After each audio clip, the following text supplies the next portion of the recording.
Greetings, this is Gilles Monsieur. I wanted to come and say hello, to wish you happy spring, happy Passover, happy Easter, for it is the beginning of spring, and so there is a great deal of newness every year. It is the beginning of the harvest season, and so I'm going to pull a few cards to see what may spirit may wish to guide us. I'm going to use the Dakini.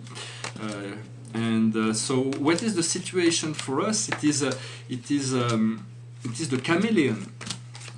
10 cards. And the chameleon is the ability to blend in, to concord, to be one with everything we encounter. Its downside may be to understand that it is not very grounded, because it needs to adapt to its situation, but it is temporary. What is the energies that go around that is the cosmic carrot. The cosmic carrot is what is guiding us, the source of our desires. So it is the universe. It is a symbolic understanding for when a donkey doesn't want to move, we put a carrot in front of him, and that motivates him to move. And so the universe puts carrots before us to help us assist in our evolution. And the understanding with that is that even if not all of our dreams may come true all at once, we still have, by following the inner guidance, the guidance of the inner self, of the higher self, we are always led to the highest potential available to us. What we see before us that will manifest is a wonderful thing. It is the card of transfiguration, the card of death in the tarot. It is a very, very positive card. It says the change will happen no matter what. We do not need to act upon anything. Things will happen naturally. And so the understanding with this card is to say yes to death, to say yes to change, to say yes to transformation, to allow ourselves to die from one state, to be reborn into a new state. What we see in our subconscious mind, which is the past, and here we have a deep end. So we have ended a cycle, and the cycle is really the end of it's a deep end. So there is a deep end of a cycle. We may have to still let go of little things in relationship to that, but understand the old cycle is gone. There is some brand new cycle that is far more pleasant, that is getting available before us. The situation that is now, that is passing, is mean and heavy.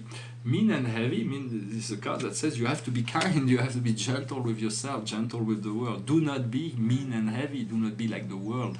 No matter what the world may project in that level, it is not... we have to soften the angles in order to have a good life.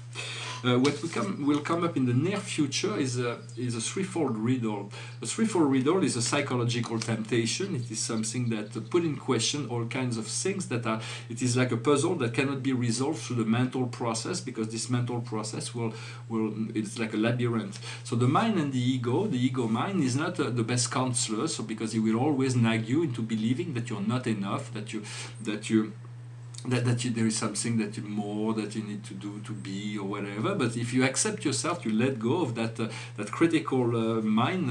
Usually it's a critic on ourselves. So it is far better to let go, to not be entrapped in those webs of mental webs that sometimes bring us into a downward spiral where it becomes more darker and darker. So whenever we detect ourselves going down into a spiral, it is good to breathe and to see that the spiral can go up, the spiral of energy can go from downwards to upwards. And so as we move upwards, all things are changed.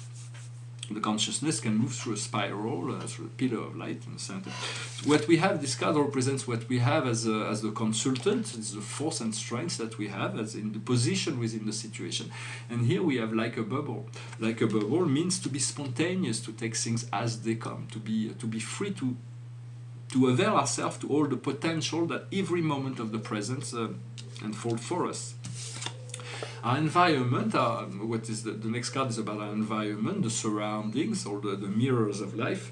And here we have self-preservation. Self-preservation is a state of being where, when we are not comfortable to move forwards, we know that we can preserve ourselves by being inside these inner planes where we can find eternal peace there. For it is not a place that we can stay forever in this inner nirvana. For the nirvana is the still point within ourselves, but yet we are always being moved outside of it. But yet here it is a reflection from the outer world. So I think once the psychological puzzle will be resolved or released, the world will begin to reflect much more, and will not feel that it has to protect ourselves from us.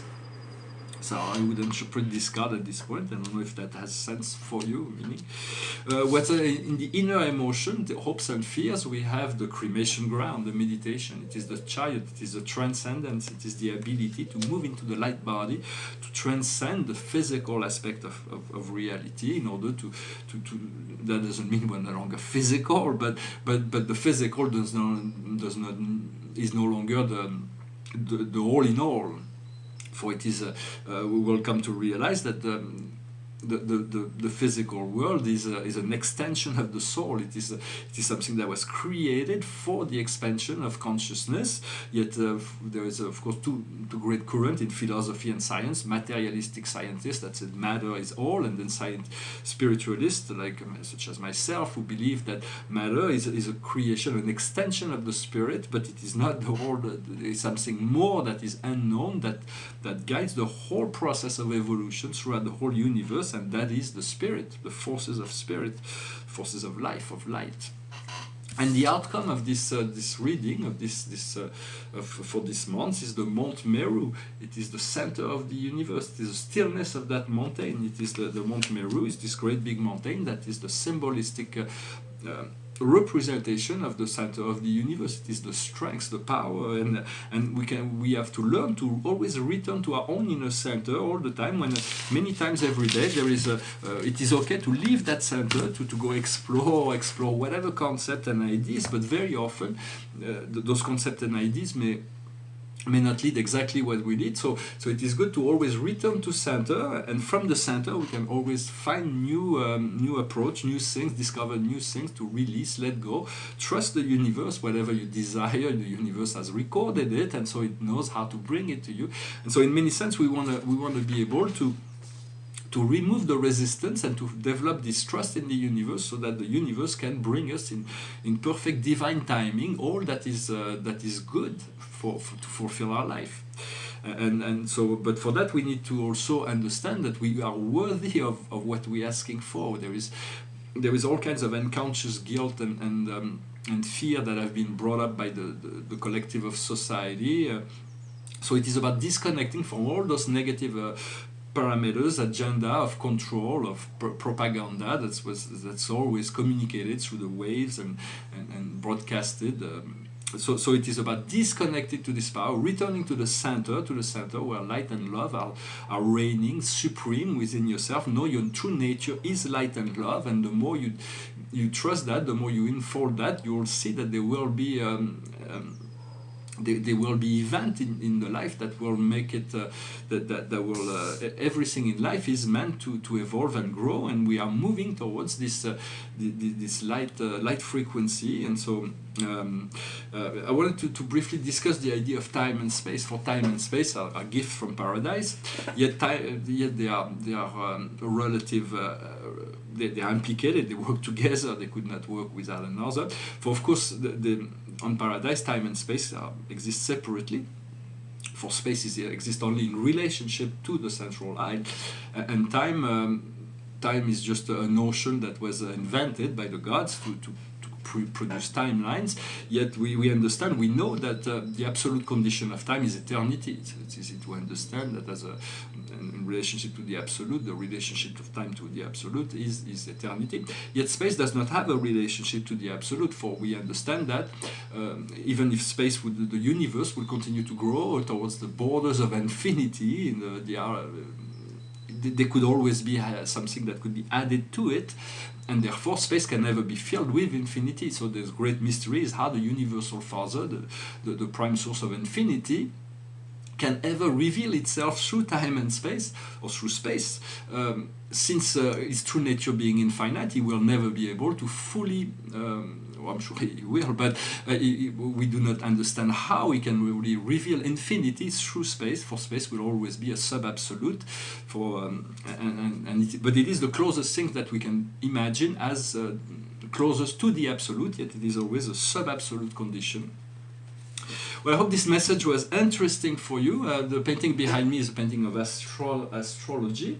There was about 100 planets, and when we start discovering, when we start exploring astrology, it is kind of interesting to dive a bit into the mythological stories that that are connected to all those planets, for those great beings of